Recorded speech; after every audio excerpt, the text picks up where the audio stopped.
Greetings, friends. Jason here for AxodysFC. It is Saturday evening, and just got done watching the Copa America third place game between Canada and Uruguay. Only caught basically the second half of it. And at that point, it was a 1-1 draw, actually. Bentancur actually started this game again and scored the opening goal at like eight minutes. So kind of interesting that he's, despite having to be taken off in the last game, he's already recovered and played well all game. So that's both good and kind of surprising, I guess. But yeah. Anyway, Canada, though, basically based on the replays and what I saw in the second half, it kind of dominated the game in terms of creating way more shot chances. It was a pretty wide open game. It was kind of crazy how I was really surprised at how little control Uruguay had and how direct Canada was able to play. Anyway, they had a lot of good chances. Ultimately, it was late in the game. Jonathan David hadn't started. He was subbed in, and then within 5 to 10 minutes, real close to the 90-minute mark, he scored the go-ahead goal off a rebound situation. I forget which player had the first shot. Keeper deflected it. Nobody cleared it, and it went right to David to take advantage, and he did excellently. And then the crazy thing was, despite having the game in hand, Canada kept.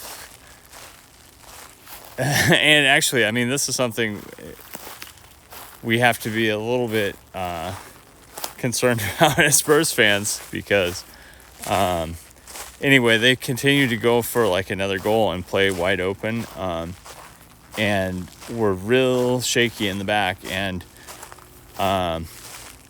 Suarez, who had come in pretty late in the game as well, had a great shot that just didn't quite work out.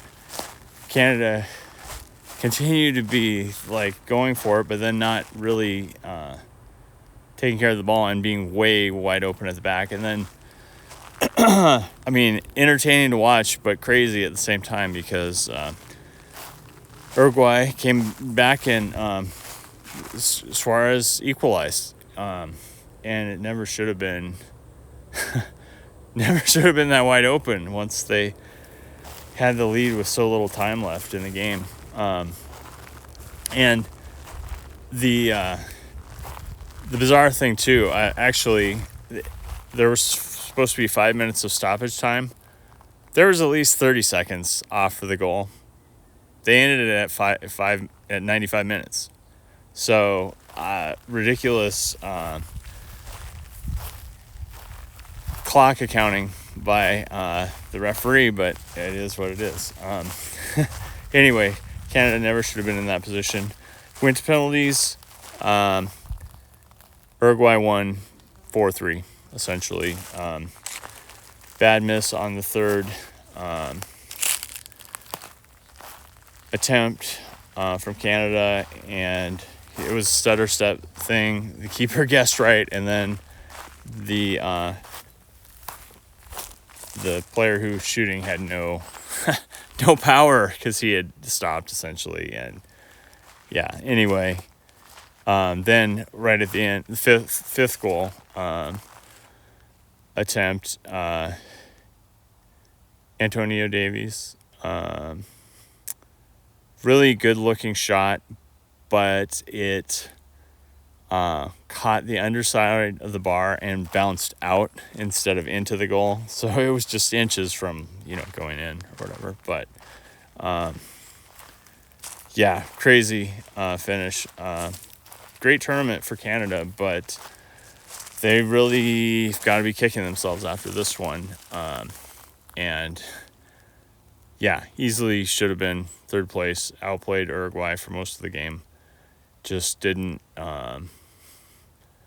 play smart at the end. And but wow, yeah, I really like the look of their team overall and the speed and intensity they play with. Very entertaining.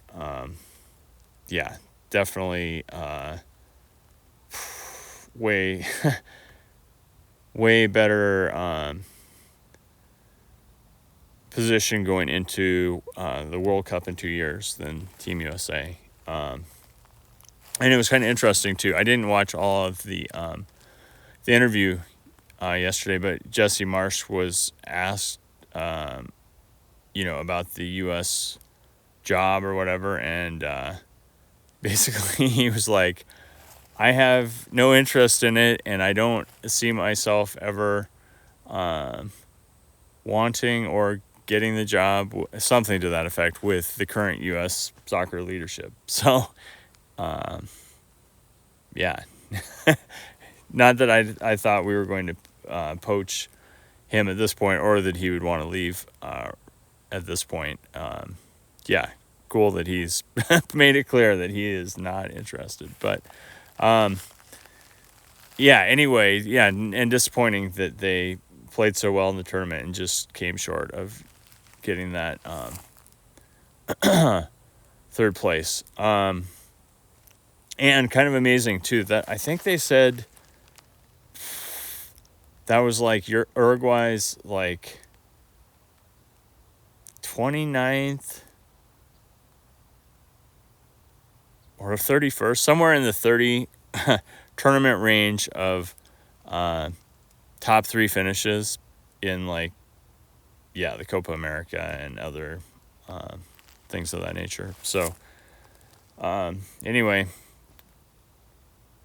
disappointing for Canada, but good to see Bentancur was healthy actually now. The question remains, will he get a big suspension, or will that just be an international?